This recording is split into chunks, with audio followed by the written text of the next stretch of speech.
This is once again another one of those portals of perception explorations where Jeff and we skate to find ourselves at the edge of discovery, at the frontiers of emergence.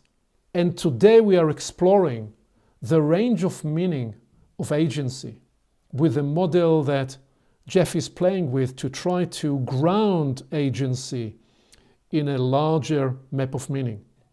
And then we take one aspect of that model, which is love, and explore the 7 dimensions or the 7 expressions or the 7 levels of love. And this is the research. It's a mid-flight research and a way to unlock and unleash the latent potential in words that we've overused throughout the millennia, and words that deserve new revitalized grounding and potential.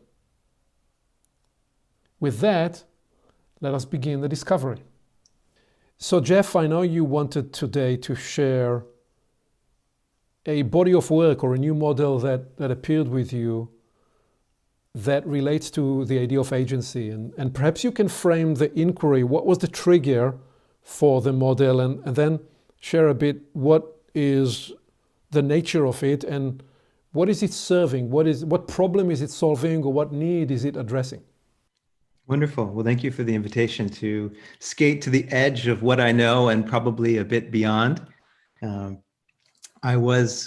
see, a week or so ago, was relaxing. It was a weekend afternoon, and I was probably halfway meditating, which is a good state to be in. I was definitely receptive, and I wasn't actually thinking about anything in particular.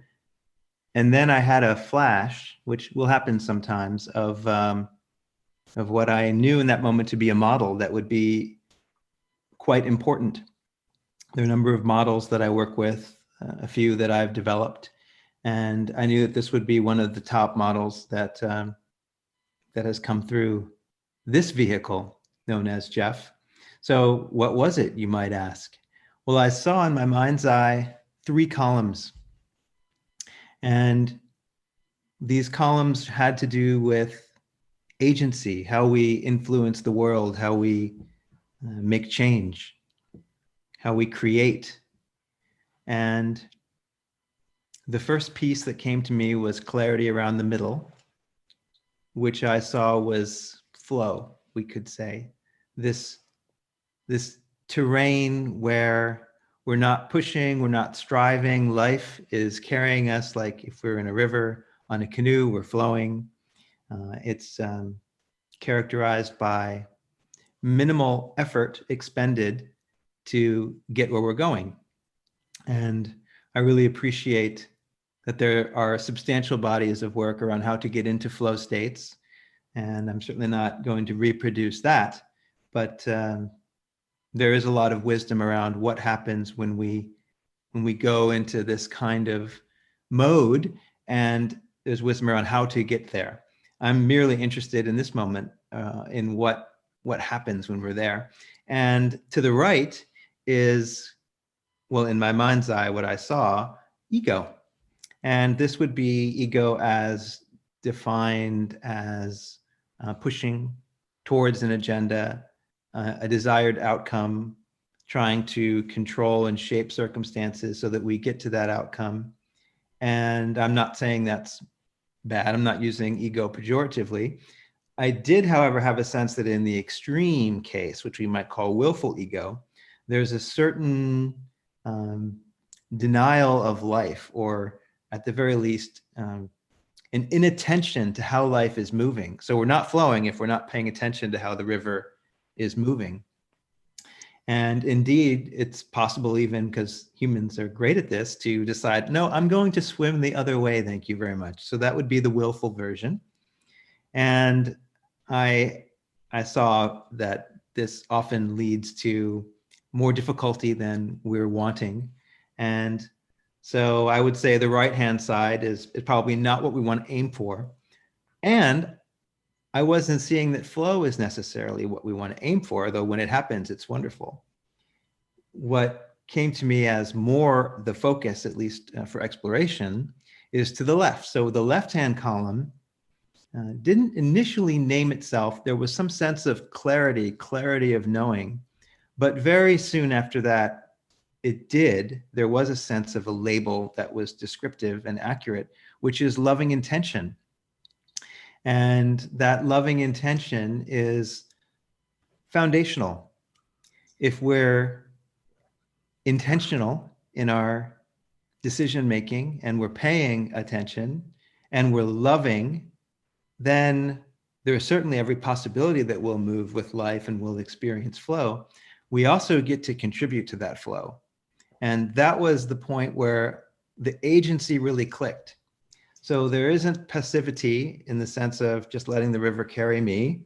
There's a sense of being able to guide the river, but because it's loving and aligned with life and listening for what life wants to manifest, what wants to emerge, there's a possibility for, maybe we could say, co-creation with life. So that's powerful agency. Now, as this model unfolded further, the initial flash was 3 columns. And then I had the sense of ego bifurcating into ego and willful ego. So now it's 4. And on the left, further to the left of loving intention, came enlightened knowing or awakened knowing. We can use different words, but the label that really resonates for me as accurate is enlightened knowing. And in this column, if we look at a chart that I created, which is a little maybe too complex visually to share at this time, but in this column we see clarity, great truth. In ego, we're veering away from truth because we have an agenda and we're not listening. So there's the tendency to wander off and then receive negative feedback from life.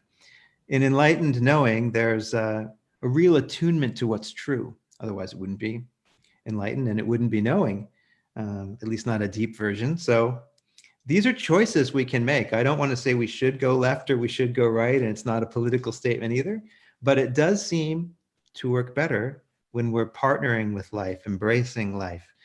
Now, another L word. Where does love fit into this?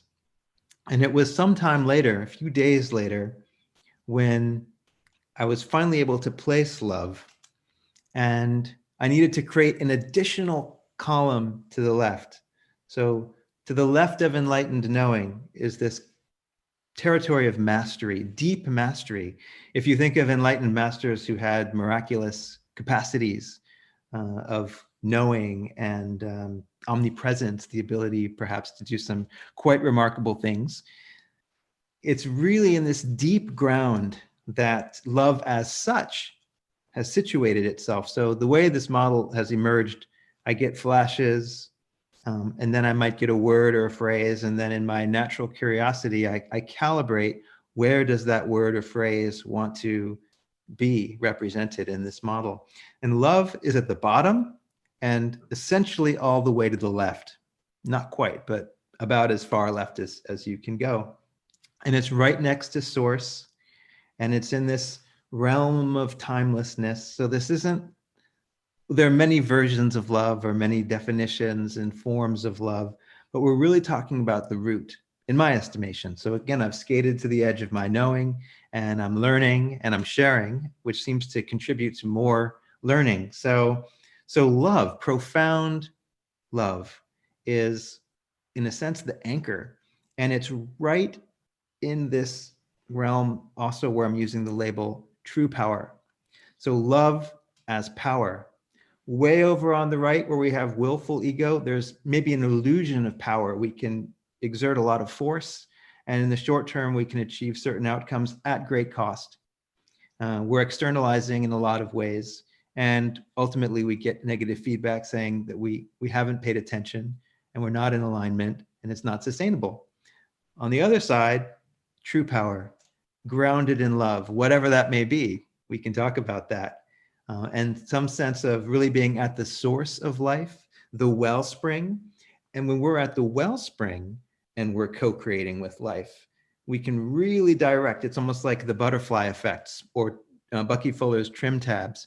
We can little adjustments can have big effects in terms of the overall manifestation. So verbally, this is painting a picture of a model, and I hope that was clear enough as a starting point.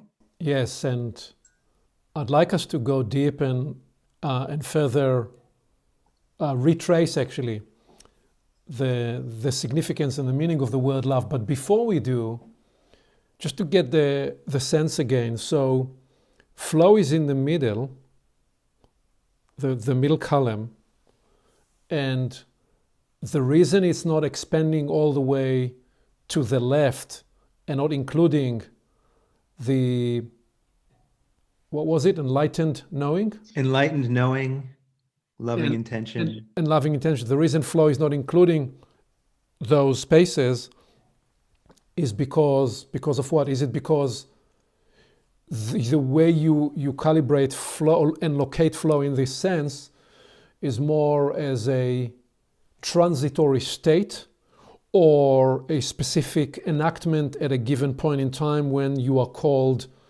to enact and be in flow? Or is there another reason why flow remains a piece in the middle rather than something that expands all the way to include all those other expressions? Right. So potentially, to add a nuance, we could say that everything that issues forth from the wellspring is in a flow. And so whatever degree of agency we're exercising, we're participating in the overall flow. What I'm intending by the word flow that's in the middle is a state of life living through us, feeling carried by the river and not exerting force in order to try to get somewhere. So rightly or wrongly, and I'm sure people have many definitions, there's a feeling for me of a certain kind of passivity, but not like a bored passivity, very curious passivity potentially. Where is life leading? Let's see.